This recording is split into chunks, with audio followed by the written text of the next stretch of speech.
ডাকসু নির্বাচনের আর মাত্র একদিন বাকি। শেষ মুহূর্তের প্রচারণায় ভোটারদের কাছে ছুটছেন প্রার্থীরা। ডাকসু নির্বাচন ঘিরে উৎসবের আমেজ বিরাজ করছে ক্যাম্পাসে। এদিকে ভোটদান সহজ ও নির্বিঘ্ন করতে বুথের সংখ্যা বাড়িয়েছে বিশ্ববিদ্যালয় কর্তৃপক্ষ।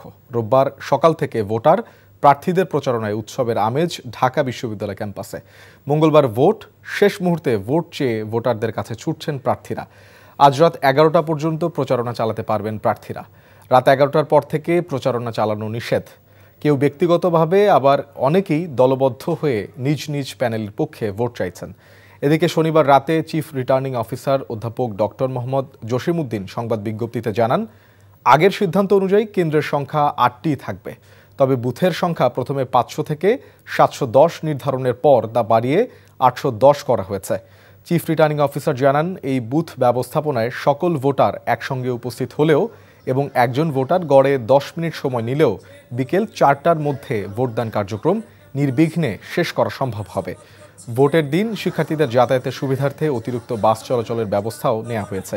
এদিকে ক্যাম্পাসে শপথ বাক্য পাঠ করেছে ছাত্রদল সমর্থিত প্যানেল। প্রচারণা চালিয়েছে ছাত্র শিবির সমর্থিত প্যানেল সহ অন্যান্য প্যানেলের প্রার্থীরা।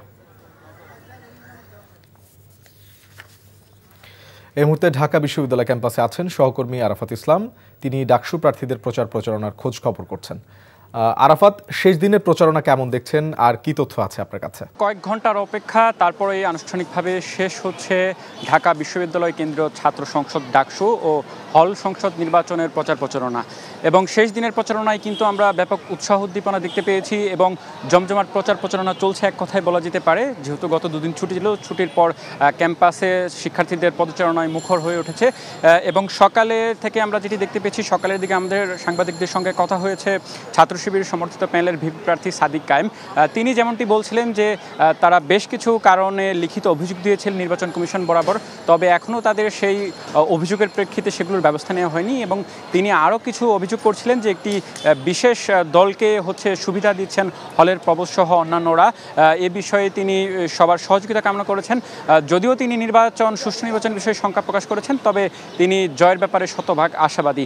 এদিকে কিছুক্ষণ আগে ছাত্রদল সমর্থিত যে প্যানেল রয়েছে, সেই প্যানেলের পক্ষ থেকে ঢাকা বিশ্ববিদ্যালয়ের বটতলা প্রাঙ্গণে তাদের শপথ পাঠ অনুষ্ঠিত হয়েছে এবং সেখানে তারা 8 দফা তারা প্রতিশ্রুতি দিয়েছেন। তারা যদি নির্বাচিত হয়ে আসতে পারেন, তাহলে বিগত ফ্যাসিস্ট স্বৈরাচারের আমলে যে গণরুম প্রথা, গেস্ট রুম কালচার এবং নির্যাতন, একই সাথে জোরপূর্বক যে তাদেরকে রাজনীতিতে অংশগ্রহণের যে একটি প্রবণতা ছিল, সেই কালচার থেকে বের হয়ে এসে তারা একটি মানবিক এবং শিক্ষার্থী বান্ধব ক্যাম্পাস গড়ে তোলার প্রত্যয় ব্যক্ত করেছেন।